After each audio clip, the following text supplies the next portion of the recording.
Upaya Pertamina mengurangi ketergantungan impor bahan bakar terus dilakukan.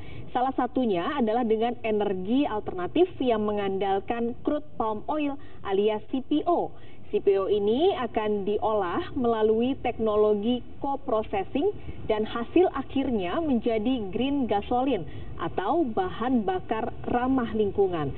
Lewat BBM alternatif ini, Pertamina bisa menekan impor minyak sebanyak 7.360 barel per hari atau 160 juta dolar Amerika Serikat dalam 1 tahun.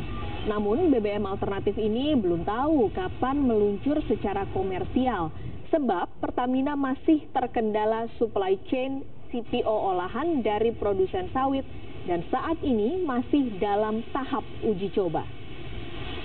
Akhirnya juga mengejutkan bahwa nilai petanya bisa naik 1 gitu. Dari 90,3 ke 91,7. Nah, dengan adanya seperti itu dan juga hasilnya juga bening, kita merencanakan melanjutkan lagi percobaan itu sampai didapat. Harapan kami itu proyeksinya adalah dengan oktan mencapai 92-an seperti itu.